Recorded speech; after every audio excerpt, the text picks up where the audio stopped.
Today we're exploring Lamar, one of the most important cities in eastern Colorado. In this video I'm going to go in-depth with their history and geography, as well as give you first-hand advice on what we found and what to expect if you go there too. We're Ski Lodge and we're exploring Colorado, one town at a time. Let's get started.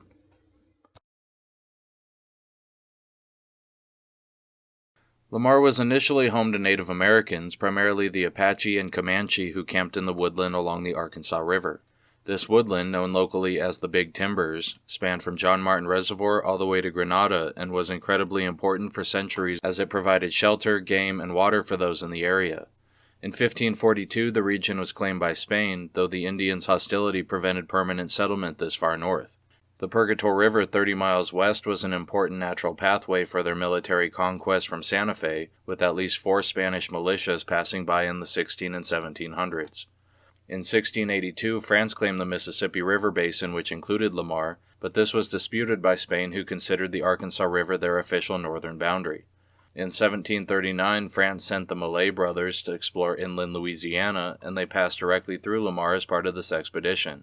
The 1763 Treaty of Fontainebleau granted all land west of Mississippi to Spain, but this was largely disregarded by all other countries and inhabitants, and it was eventually returned to France with the Treaty of Ildefonso in 1800. It was then sold in 1803 as the Louisiana Purchase, transferring ownership to America, though this was disputed by Spain, which prevented safe American exploration and settlement of the area. Undeterred, Zebulon Pike entered Colorado in 1806, following the north bank of the Arkansas. With instructions to find the Colorado River headwaters, he and his team passed through Lamar between November 11th and 15th.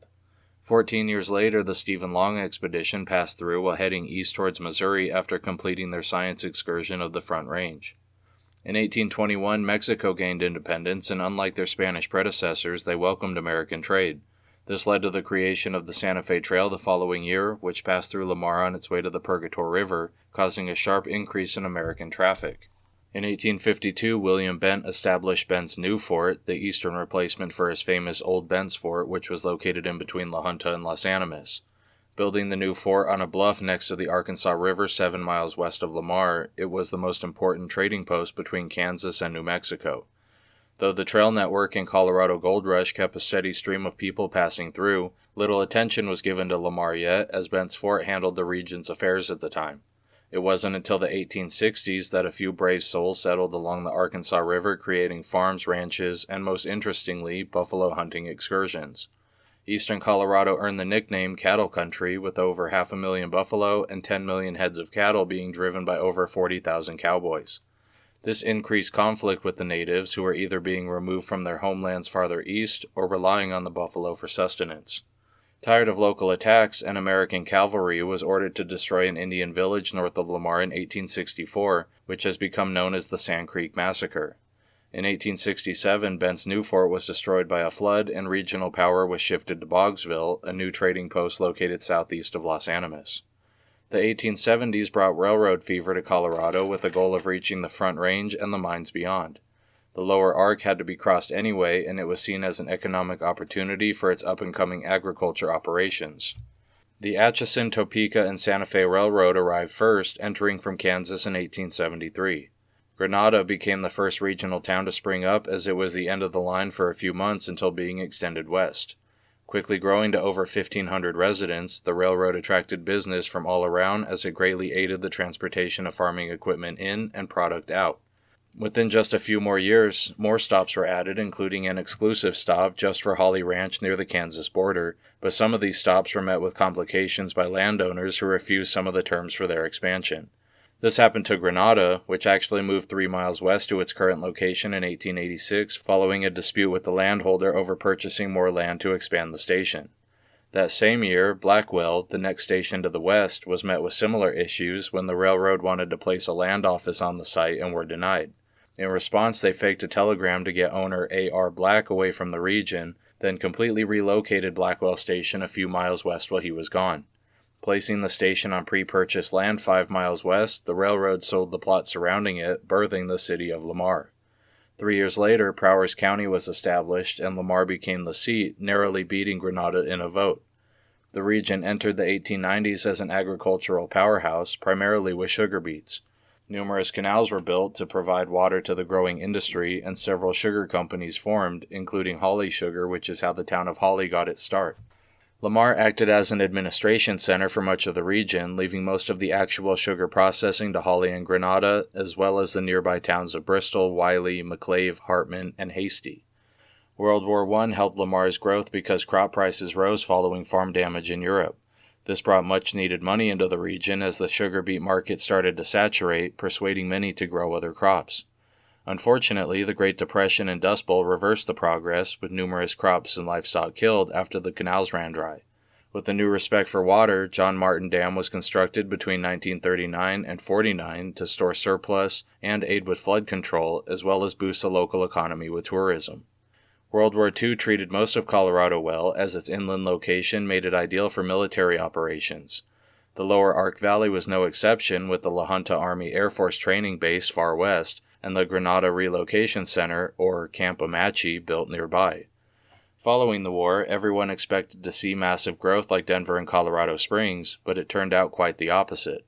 Due to a post-war preference to cane sugar over beets and a simultaneous increase in tropical state vegetable and sugar production, Lamar unexpectedly spiraled into decline while most of Colorado flourished. Within a decade, local sugar mills began closing until the only one left was Holly Sugar, which eventually merged with Imperial, finally leaving the area in 1988. Though the smaller communities suffered greatly, Lamar managed to rebound in the 90s thanks to its physical location and the services it provided to the remaining farmland. Today, agriculture is still Lamar's primary industry, but modern technology and cheap prices are making it easier for regular people to justify moving to the area, which is considered the most dynamic in all of eastern Colorado. Because of this, the future looks to invite subtle growth and prosperity as more businesses and people become attracted to the quiet lifestyle and low prices not found anywhere else in the Centennial State.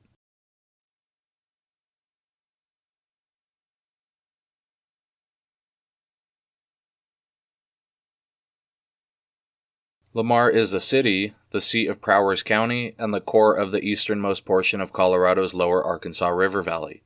Located 30 miles west of the Kansas state line and sitting at 3,600 feet, Lamar is the state's lowest elevated city with a population of over 5,000. Lamar itself has a population of nearly 7,700 and supports not only Prowers but the surrounding counties as well, which totals nearly 23,000 residents.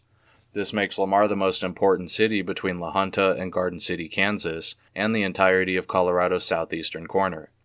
It's connected to its surroundings by 3 U.S. highways, 2 state highways, and numerous county roads. A majority of Lamar is situated on a grid pattern with east-west roads named after trees and north-south roads numbered. Most commercial space is located in the northeast corner of town, and the downtown area is centered around the intersection of Main and Olive. Recreation is rather minimal, consisting of a few parks and the Spreading Antlers golf course. Its location near the Kansas border means the scenery is mostly flat farmland, and it is too far east for the mountains to be visible. The Arkansas River is the primary waterway, but a handful of smaller creeks and canals are found nearby. There are no lakes within a 5-mile radius, except for a few storage reservoirs reserved for farm use. However, there are some to the north near Eads, plus John Martin Reservoir 17 miles west, which is Colorado's largest lake by surface area and third by volume. Lamar is also the home to 1 airport, 1 hospital, and a community college. Due to its elevation, Lamar's weather is on the warm side, even for Colorado's eastern plains, with hot summers and mild winters. Summer days will reach the upper 90s before dropping into the 60s overnight.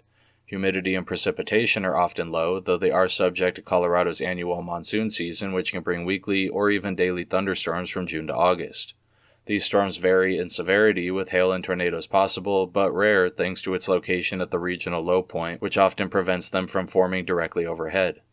Wildfires are also a threat, with the dry heat and surrounding grassland providing ideal conditions at times. Windstorms are generally the most destructive weather Lamar experiences, with the flat open prairie offering no resistance. As autumn sets in, the temperature drops, with highs often comfortable in the 50s or 60s. Springtime sees similar temperatures.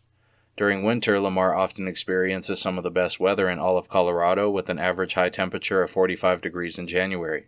Overnight lows rarely dip below 15, but cold snaps do happen, with frigid air working its way down from Canada into the Midwest. Lamar receives very little snowfall compared to the rest of Colorado, with only 25 inches per year, but this allows residents to enjoy their winter afternoons while Colorado's urban corridor is stuck dealing with the weather.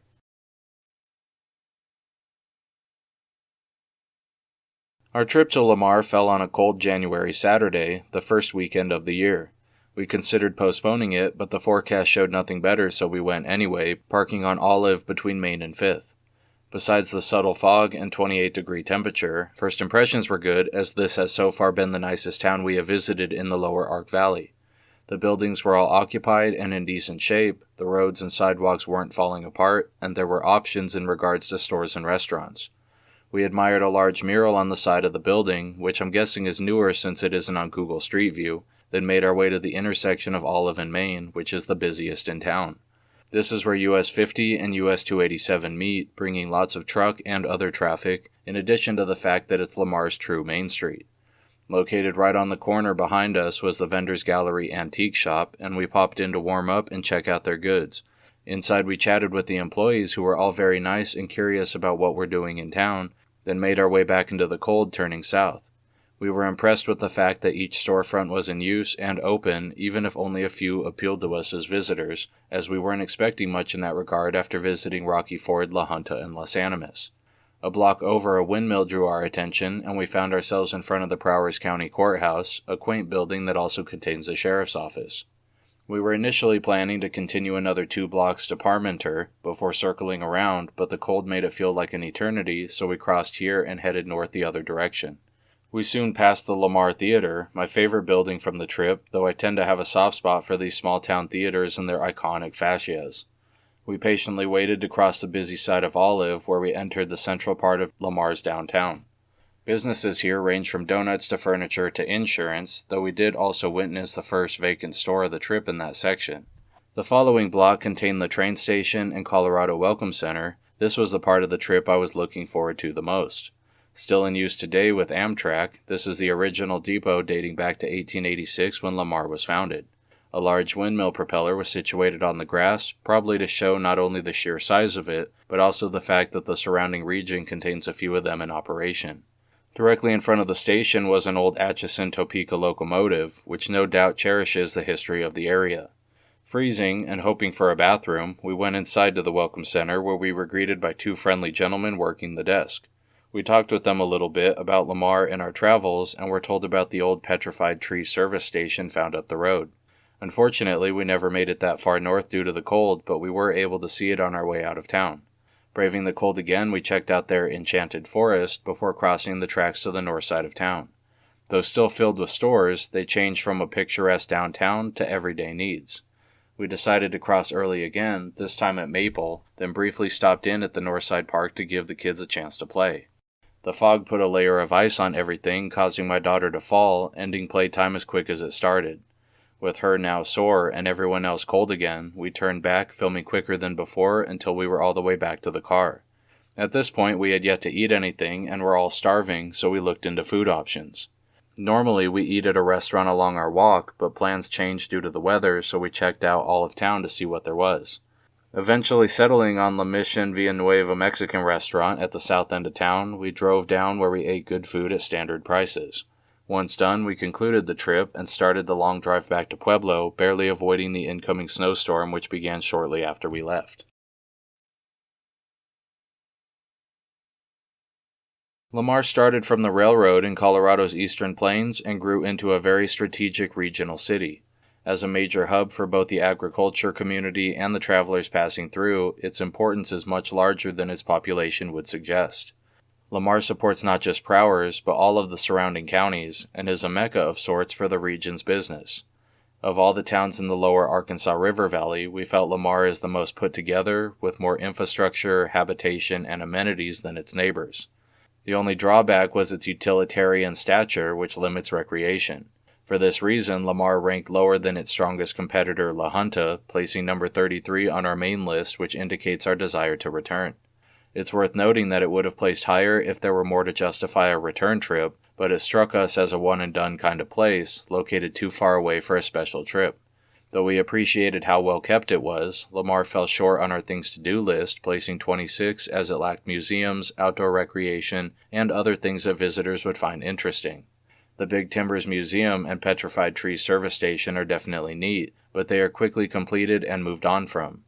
Lamar does contain several parks, the most significant of which are La Puerta, which contains the town's ball fields, and Willow Creek, the largest and nicest, but being on foot we only visited the relatively small Northside Park, which placed rather low at number 36. Its playground fared slightly better at 32, despite our short visit before incident. I believe that had the weather allowed us to visit Willow Creek, the park ranking would be higher.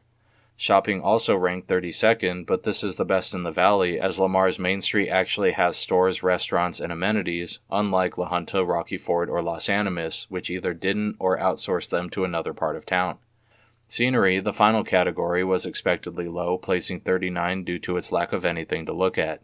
Besides rolling plains and some trees along the river, there is no significant geography to admire unless you enjoy farmland. I want to be clear that we did not intentionally place Lamar low in any given category, we've just been to so many places that did these things better. I'm also keeping a second list for our current chapter, which only contains the towns within 2 and 3 hours away, and Lamar placed third in all categories except for park and playground, as Boulder and Lafayette both disappointed severely in comparison.